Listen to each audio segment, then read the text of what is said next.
gudoomiyaha golaha shacabka iyo gudoomiyaha aqalka sare ra'iisul wasaare ku-xigeenka iyo guud ahaan golaha xukuumadda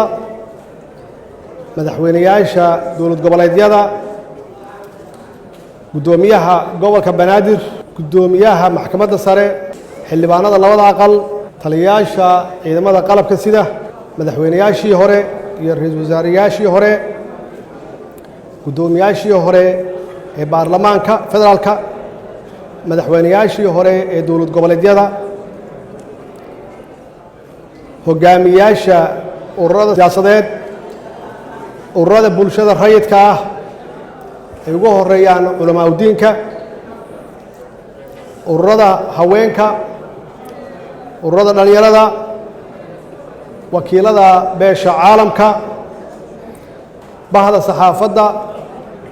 iyo bambeyda marti sharafta kale waxaan ku salaamay salaanta islaamka assalaamu calaykum waraxmat ullaahi wabarakaatu marka hore waxaan rabaa inaan idinkaga cudur daaro wakhtigii oo dib nooga dhacay waxay ahayd barnaamijkeenu inuu saa ka bilowdo waxaanan idinka mahad celinayaa dulqaadkiinu ilaah baa mahad iska leh oo mar walba noo suurtogeliya oo noo fududeeya kulamada noocan oo kale ah khaasatan kulankan maanta aan isugu nimid oo ah gabagabada wadatashiga qaranka uu hogaaminayey ra'iisul wasaaraha qayb ka ahaayeen dowlad goboleedyada madaxweynayaashooda iyo gobolka banaadir sharaf bay tahay inaan idinkala soo qayb galo kulligiin aad ka soo qayb gashaan xafladdan aan ku soo gabagabaynayn aan ku soo xirayno wadatashiga guud oo aan ku gaaraynay heshiis siyaasadeed oo doorasho wuxuuna noogu dhammaaday guul iyuu noogu dhammaaday waxaan leeyahay hambalyo waxaan u hambalyeynayaa ugu horeeyo ra'iisul wasaaraha dowladda federaalka iyo madaxweynayaasha dowladaha xubnaha ka ah dowladda federaalka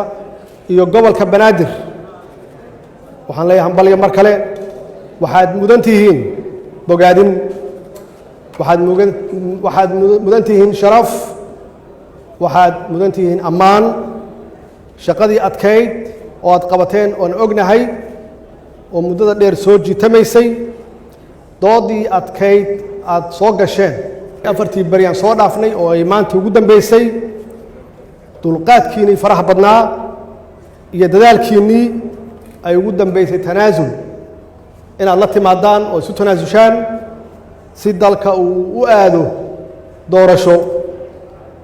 loo dhan yahay doorasho raalli laga yahay doorasho wada ogol ah oo kulligeen aan wada qaadannay oo aan wada aqbalnay waxa weeye guul yahayd guul noo soo hoyatay annaga keliya ma aha waa guul soo hoyatay ummadda soomaaliyeed meel kasta ay joogaan rajadoodii iyo hamigoodii kor u qaaday maxaa yeelay waa inaan fahamnaa dadka soomaaliyeed waxay doonayaan deganaashay rabaan deganaashay doonayaan waxay doonayaan doorashay rabaan waana u diyaarsan yihiin marka runtii waa idinkaga mahad celinayaa juhdiga aad geliseen maanta ummadda soomaaliyed inaad ka farxisaan aad iyo aad baan runtii idinkaga mahad celinaya waxaan rabaa inaan mahad gaar ah aan u celiyo ra'iisul wasaaraha dowladda federaalka hoggaankiis uu ku hoggaamiyey sida uu u casumay dowladaha xubnaha ka ah dadaalkiisii faraha badnaa uu dhabar adeegay uu u dulqaatay doodii faraha badnayd oo dhinacyo badan ka imaanaysay intaas waxaa dheer nabadoonnimadiis sida uu ugu dhex jiro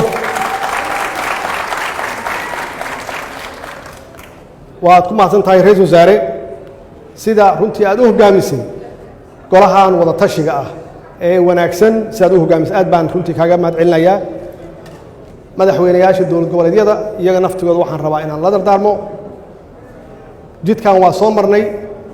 khibraddeedana waa leenahay waxaan idinka codsanaynaa ummadda Soomaaliyeed idinka codsanaysaa madaxdii halkan soo istaagtayna ay idinka codsatay inaad hawshan la idin xil saaray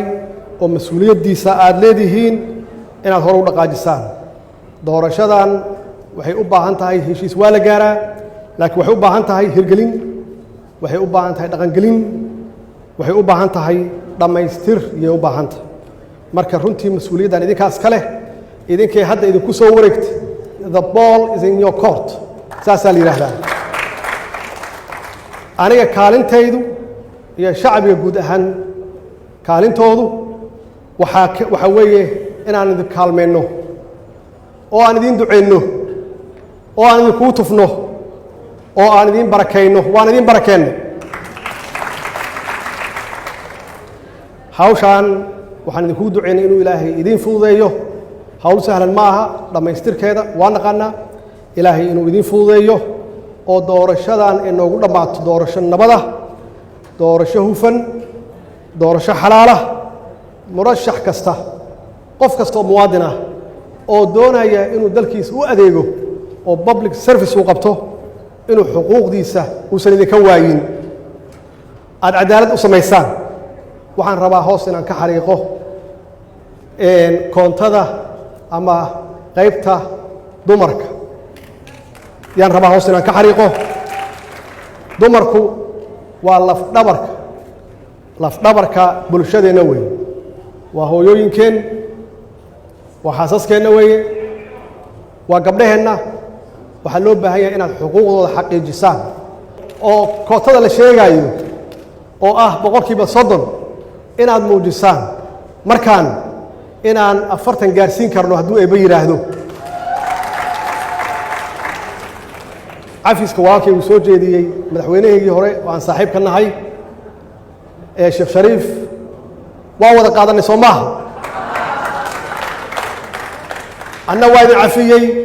cafigiina waa qaatay waana runtii wax loo baahan yahay inaan ka gudubno siduu sheegay waa dhab waxa weeye waa siyaasad waxaan ma aha qof nacbaysi ma aha suu sheegay weeye marka cafiskaas Ilaahay ha noo qaado qulubteennana Ilaahay soo geliyo iyadoo dhab ah waxa weeye waxa balan noo ah inaan diyaar u nahay ama aan u diyaar garownay doorashada insha Allahna doorashadan waxay ku dhamaan doontaa guul wassalaamu calaykum wa rahmatullaahi wa barakaatuh